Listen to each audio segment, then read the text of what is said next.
Mr. Deputy Speaker.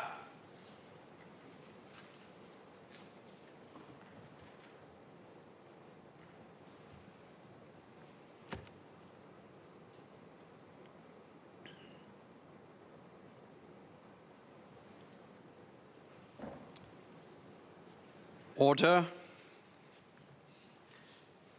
Item 1, resumption of debate on the Online Safety Miscellaneous Amendments Bill, second reading. Minister Josephine Teo.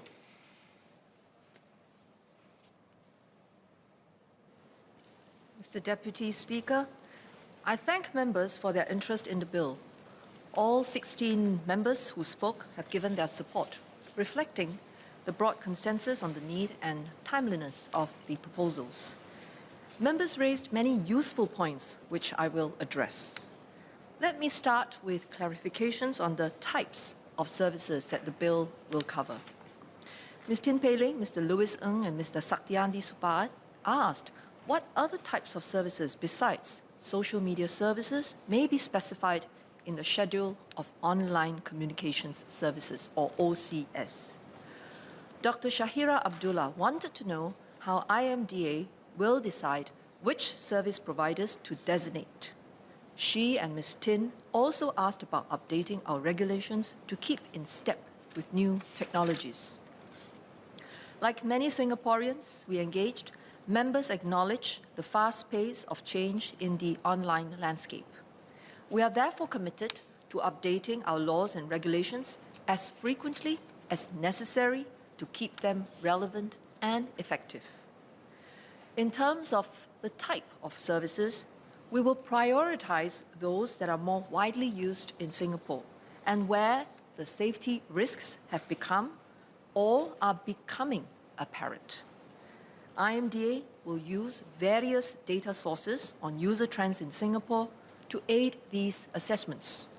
The government is actively studying several areas, but I seek members' understanding that it can be counterproductive to discuss them prematurely. Let us instead better understand and characterize the issues, taking reference from regulatory attempts elsewhere before moving to design a suitable set of interventions for Singapore.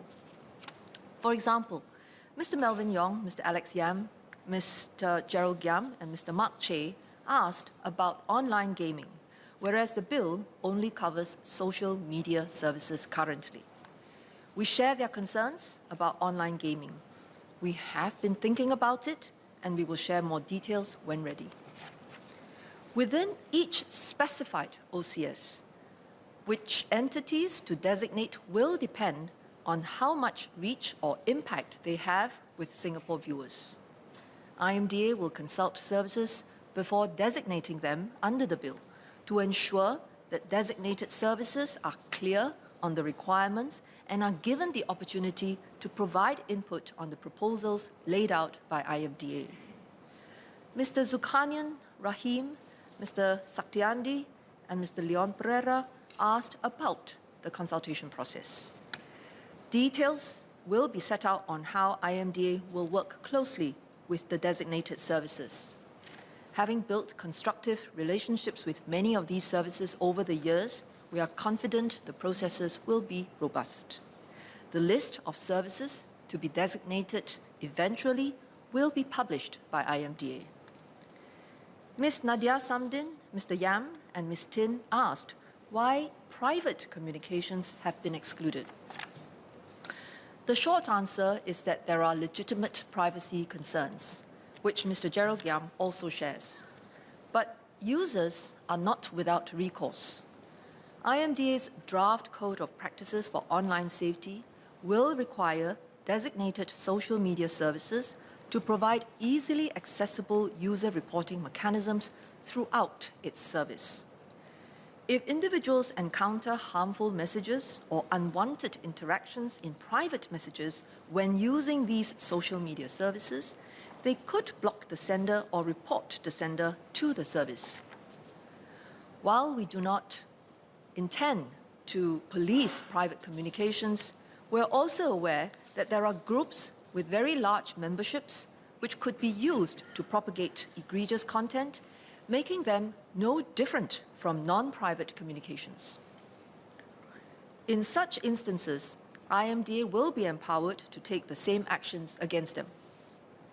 Mr. Lewis Ng and Mr. Zulkarnain asked about the specific factors in determining whether communications are private that could shield such services from complying with IMDA's protective measures. Mr. Mark Che asked about messaging platforms. Labeling a group or communications as private does not make it so. The bill sets out a list of factors that must be considered collectively. For example, it may be possible to conclude that a social media group is public, even if that social media group has been set to private and requires the owner to grant permission before one can access the content. But the owner is indiscriminate in granting that access. We will continue to study this issue closely with other agencies, industry, and international partners. Next, on what type of content the bill will or will not address. Mr. Zulkarnain asked whether drug abuse and other illegal activities will be covered. Mr. Saktiandi highlighted a particular area in the online domain that is of growing concern to many users: scams. Under egregious content, as defined under the bill, content that may risk or cause risk to public health will be covered. Depending on the facts of the case, this may include drug-related content.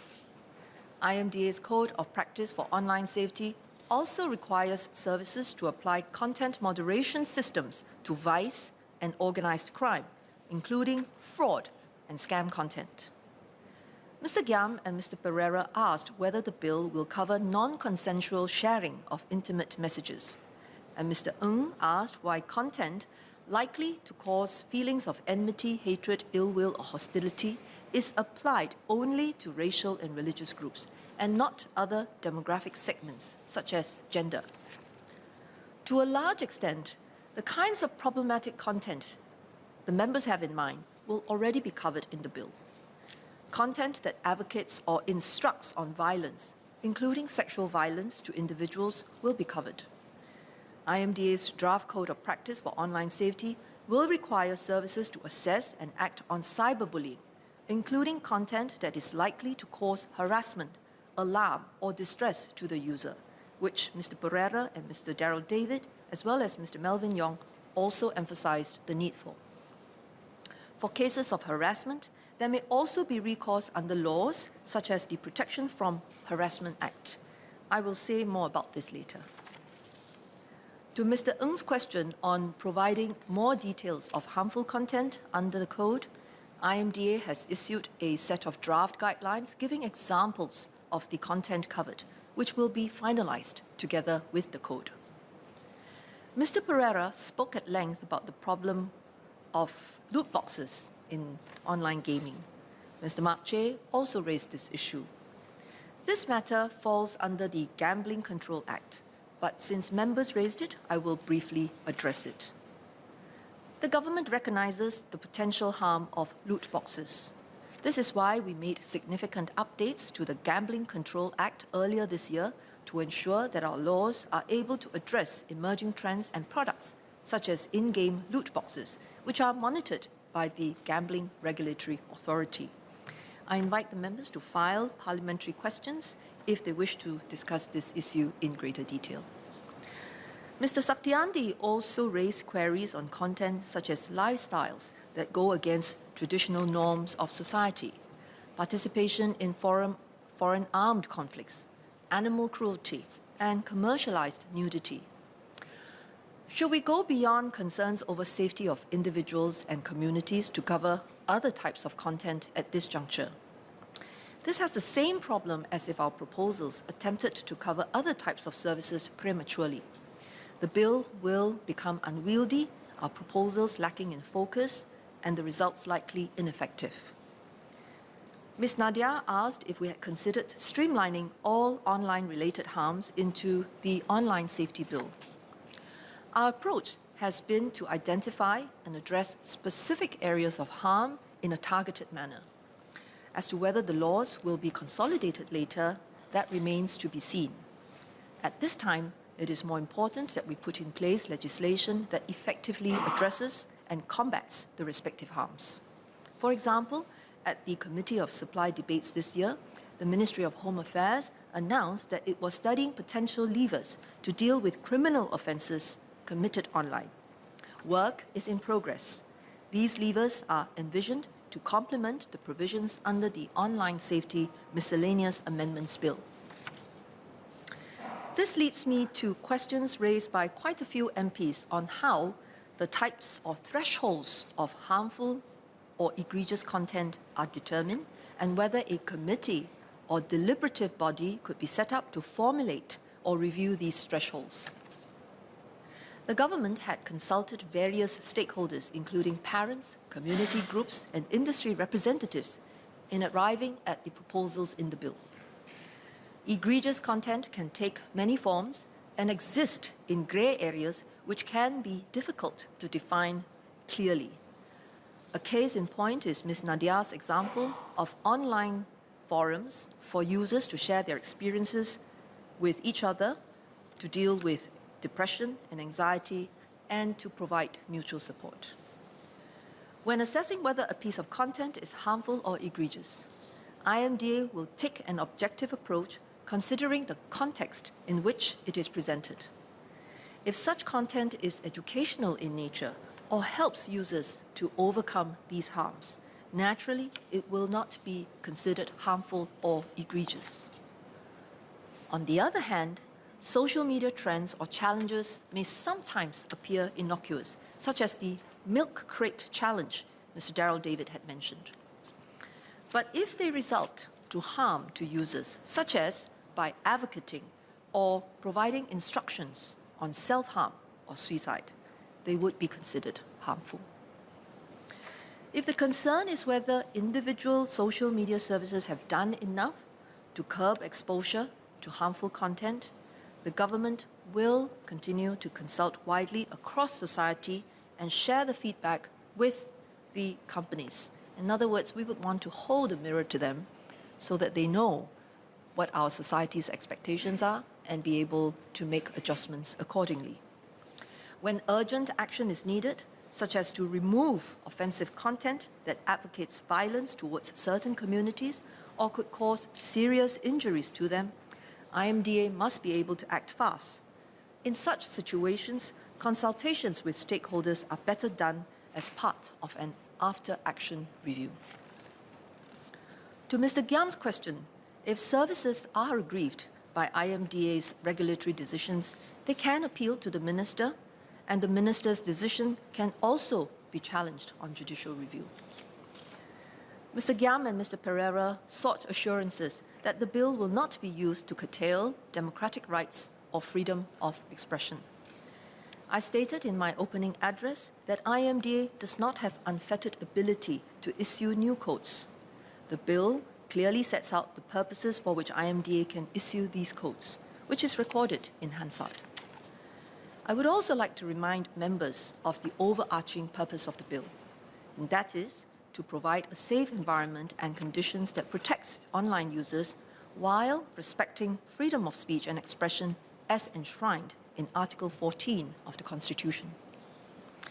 Let me also address a specific area that Mr. Giam raised, the provisions on journalistic content in the UK's draft Online Safety Bill. I thank Mr. Giam for his support of the bill, the Singapore bill, not the UK bill, and also his suggestion for Singapore to mirror the UK proposal. We are always watching developments internationally and considering what would be useful in our context. I will make 3 brief points on Mr. Giam's suggestion. First, the draft bill in the UK has not been passed into law. The draft provisions have been through several revisions and are far from final. So whether this part goes in eventually, that remains to be seen. Second, without going into detail, there have been criticisms that the provisions on journalistic content may be exploited by bad actors.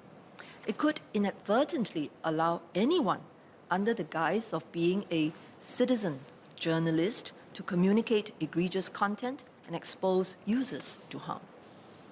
Third, this bill is about online safety. It has no interest in curbing legitimate journalistic content. This brings me to my next point on enforcement, which several members have raised. I will explain the enforcement measures that the bill provides for at each stage and how these relate to the online service providers. IMDA will first assess if there are instances of non-compliance, either with the code's requirements or with directions issued by IMDA. It does not matter whether there are management changes within the companies. Accountability resides with the legal entities. Where there is non-compliance, in general, IMDA will engage the services to understand the reasons. This includes services that do not have a corporate presence in Singapore. Thereafter, if there is no meaningful response or mutually acceptable solution, and IMDA finds the services to still be in breach of their obligations, measures such as financial penalties will be considered. Mr. Desmond Chu asked if the penalties for non-compliance are too low to have sufficient impact or deterrence. The financial penalty quantum is comparable with other local legislation that cover social media services, such as the Foreign Interference Countermeasures Act and the Protection from Online Falsehoods and Manipulation Act. Services will also face reputational damage.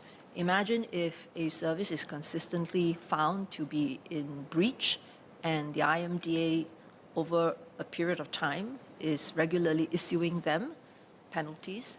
These will be known to the public, and users themselves can exercise a decision whether to continue using the service. So I think the reputational damage has also to be considered.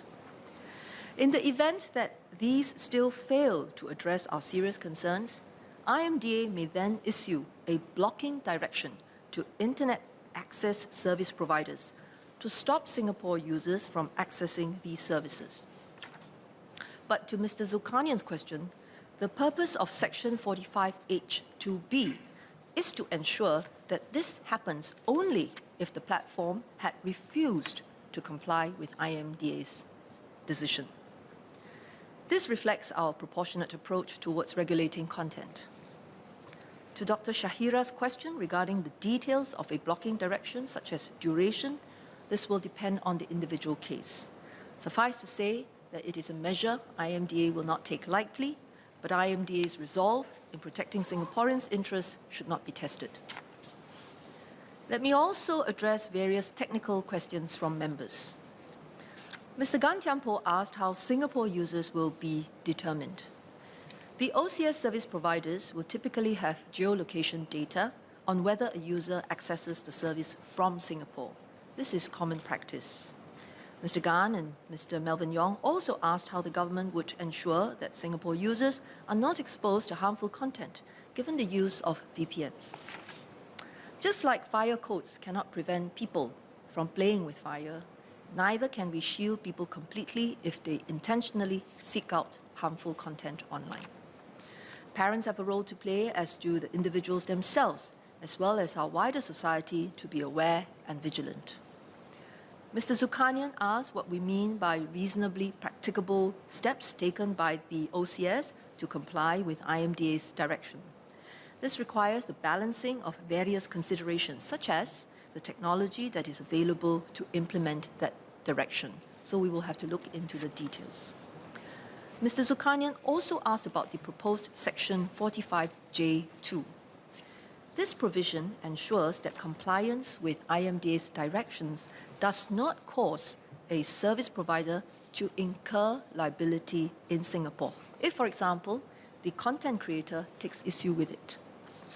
IMDA's concern is to protect users in Singapore, and this bill only requires action against content accessible in Singapore. Thus, this provision naturally only insulates against liability under Singapore law. Since our measures are also proportionate to the harm and consistent with leading jurisdictions, it is unlikely that the service providers will attract liability elsewhere for complying with IMDA's directions in Singapore. But we will monitor international developments and keep in mind his suggestions on reciprocal immunity. Mr. Zulkarnain, Mr. Alex Yam, and Mr. Saktiandi, as well as Mr. Gyam, asked who will enforce the bill, whether it is a dedicated new body such as an e-safety commissioner that will be set up, and whether the respective government teams are sufficiently resourced. I thank them for looking out for the teams working behind the scenes on online safety, including the mental well-being as highlighted by Dr. Shahira. As I mentioned above, compliance assessments will be undertaken by the IMDA, which has both the experience and expertise in performing this role. If egregious content is flagged to IMDA and IMDA assesses that there is a need to act, action will be taken. All this will be a lot of work, but we will periodically review our resourcing to ensure that the team is able to carry out its responsibilities fully and effectively. And here I noticed that my colleague from the Ministry of Finance is also right behind, and I'm sure we have the support of the ministry if more resources are to be needed. Members asked how individual users can provide feedback about problematic content or non-compliance. I agree with Mr. Saktiandi that users are effectively a wider pool of eyes who can help to identify and flag problematic content. Mr. Alex Yam is also right to remind us that users must play a role in policing harms they may come across. Users are indeed our first line of defense. This is why we expect social media services to take user reports seriously and to ensure that their systems and processes are sufficiently robust. Under IMDA's draft code of practice for online safety, designated services will be required to provide effective, transparent, easy to access and easy to use reporting mechanisms to all individuals. This is a more effective way to tackle voluminous online content at source. In turn, users expect that social media services assess their reports and take appropriate action in a timely and diligent manner. Services will be required to include information on these actions in their annual reports. With this information, IMDA will be able to assess the adequacy of the services measures. Audits may also be undertaken to ensure compliance. Mr. Gyam, I believe also Mr. Saktiandi, asked for the social media services to submit reports at a higher frequency than annually to establish the service's effectiveness in acting on user reports. As a start, IMDA intends for the reports to be submitted annually, but this can be reviewed later on. Given the speed at which harmful or egregious content can be amplified and spread online, the speed of action must be proportionate to the potential harm of the content identified. Members asked about the timeliness for services to act on directions issued by IMDA or to respond to user reports. IMDA's directions will stipulate a specific timeline for disabling access. For egregious content that could cause serious harm, the timeline would generally be within hours. IMDA will also require social media services to act on user reports in a timely and diligent manner that is proportionate to the severity of the potential harm. In particular, timelines must be expedited for content and activity related to terrorism. Members have expressed concerns about the impact of harmful online content on young users. Ms. Janet Ang and Mr. Gyam raised the need to leverage technology to combat harmful online content, including through setting default content restriction settings for young users. We understand and share these concerns. Therefore, IMDA's draft codes will put in place additional safeguards to protect young users, including minimizing their exposure to inappropriate content and providing tools for children or their parents to manage their safety online. The code also requires that services provide differentiated accounts to children, whereby safety settings are robust and set to more restrictive levels that are age-appropriate by default. Children and their parents or guardians must be provided clear warnings of implications if they opt out of the default settings. We will continue working with industry players to see how such measures can be strengthened. We recognize that there are gaps. In practice, though, users might try to circumvent these measures.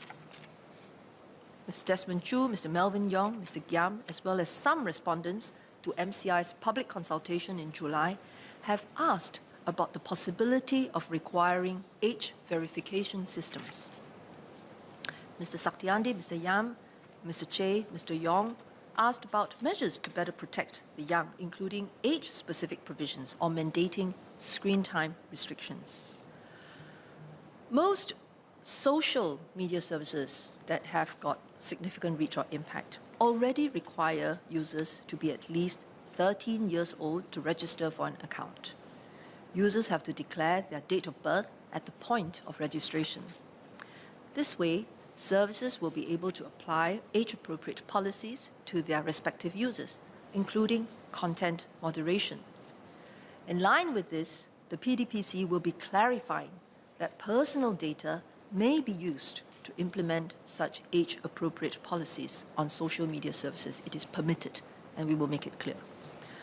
To mitigate against false age declarations, which is the problem I think we all recognize, some social media services use a combination of artificial intelligence, machine learning technology, and facial recognition algorithms to proactively detect and remove underage accounts. Some also allow users to report accounts suspected to be underage, which will be investigated and suspended if the reports are accurate. However, there is currently no international consensus on the standards for effective and reliable age verification by social media services, which Singapore can also reliably reference. Instead, we will continue to closely monitor and extensively consult on the latest developments in age verification technology, taking into account data protection safeguards and consider viable regulatory options. In addition, we will continue to work with social media services, educators, and other stakeholders to help parents guide young users navigating online spaces and make young users better aware of the safety tools that are available to them. Members have also raised the importance of providing support to victims or users affected by online harms. We recognize that while laws provide the necessary legal tools for victims, they can often be daunting and difficult to approach. Members would be glad to know that organizations such as SG Her Empowerment or SHE have stepped up to augment Defence Guild's efforts in providing legal support to victims of online abuse. May I just register the MCI family's sincere appreciation to Mr. Sukhanyan and his fellow volunteers for stepping up to perform this very important function. Continuing the work of Sunlight AFA, which concluded its tenure in July this year, SHE is working with the Singapore Council of Women's Organizations to launch a support center for victims of online harms. We see this as an important gap to plug. We are committed to making it happen, and I believe that it will be made available soon. Those in need will then be able to seek support and legal advice from counselors and pro bono lawyers from this center. As I mentioned in my opening speech, online harassment, cyberbullying, and doxing are dealt with under the Protection from Harassment Act 2014. Victims of gender-based online harms, of which a commonly known example is image-based sexual abuse, will be able to seek recourse under POHA, where the online harm amounts to harassment. The Protection from Harassment Court has served many victims since it was established last year, and a reason that more have been able to get redress is because of the wider awareness of its existence. The Ministry of Law is also looking into how victims can be better empowered to put a stop to such online harms generally and to seek redress against and hold accountable those who are responsible. This includes cyberbullying and more novel forms of online hurt, such as cancel campaigns, which Minister Shanmugam has spoken about before. MinLaw's efforts will complement MCI's efforts to enhance the government's regulatory toolkit as well as MHA's efforts to address criminal offences committed online. More details will be announced at an appropriate juncture, but I think members see that we are not stopping with this bill. There are other proposals that are being considered, and we probably will not have to wait very much longer for these to be known publicly. Which leads me to my final point, that public education must come hand in hand with legislation. Ms. Nadia, Mr. Yam, Mr. Che, Mr. Pereira, and Mr. Zulkarnain spoke about this. Members also called for more collaboration with service providers in this area. For example, Mr. Yong asked whether the government would consider setting up a self-regulatory task force with key OCS providers. We can explore this suggestion when we engage further with the industry. Mr. Deputy Speaker, I seek your permission to distribute a handout to members which contain a list of safety measures on social media services and public education programs organized in collaboration with various technology companies and community partners. Please do. Thank you. This will give members a sense of the breadth and depth of public education efforts that are already available in Singapore, even as we recognize that there are gaps that need to be plugged.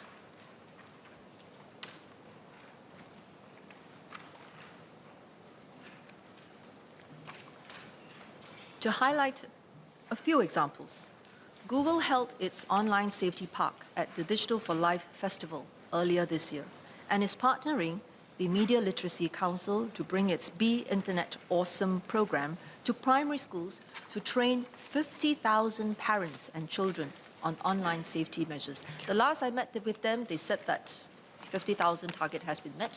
They're actually aiming to double it to 100,000. Meta collaborated with the National Crime Prevention Council and MLC on a campaign to educate users on top scam typologies and tips to keep safe. This campaign reached over 2 million users, and a second campaign has been launched on e-commerce scams. There are many others, and we will continue to build on these efforts. Mr. Deputy Speaker, may I make a few comments in Mandarin, please? Please do. 副议长先生，现今社会一个看似微小的网络危害，却有可能像野火般迅速传开，造成极大伤害。大家都知道，要灭火就需要消防员，网络世界也一样。通讯网络安全法案的目的，就是为了让我国采取及时有效的灭火行动。尽管法律可以发挥作用，但不可能全面打击网络危害。因此，我国采取的是灵活应对的方针，按部就班的方式来应对瞬息万变的网络世界。更重要的是，政府很清楚，我们必须网罗各方伙伴一起寻找解决方案。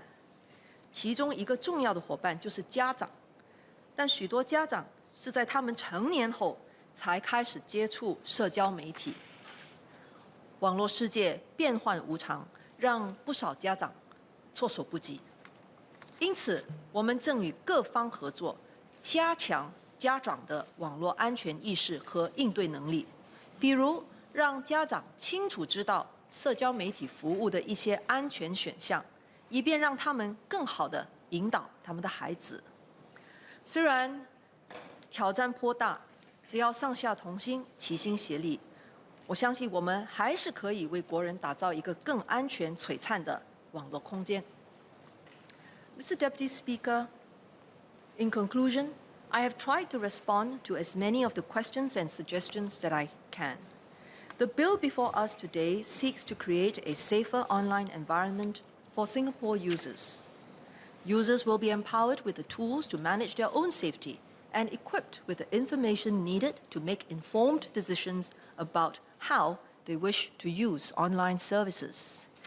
In turn, online services will be held accountable for their systems, processes, and actions.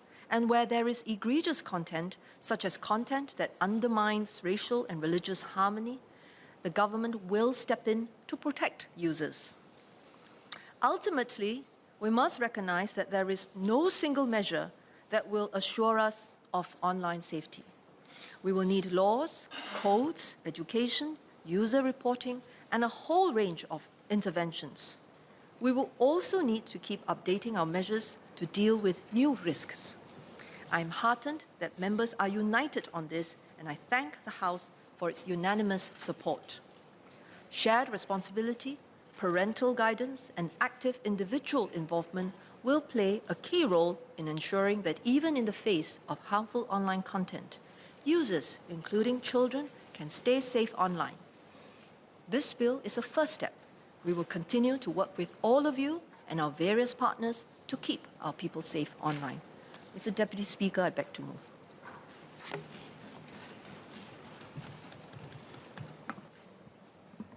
Are there any clarifications? If not, I pose the question. The question is that the bill be now read a second time. As many as are of that opinion say aye. To the contrary say no. I think the ayes have it. The ayes have it.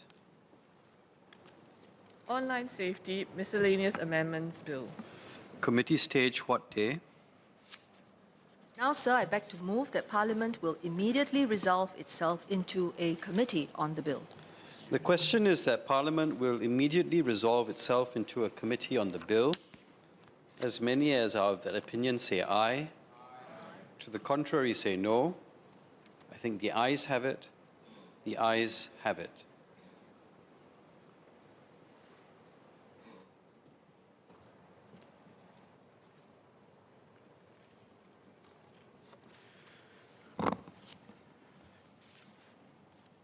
The question is that clauses 1 to 10 stand part of the bill. As many as are of that opinion say aye. To the contrary say no. I think the ayes have it. The ayes have it. Bill to be reported.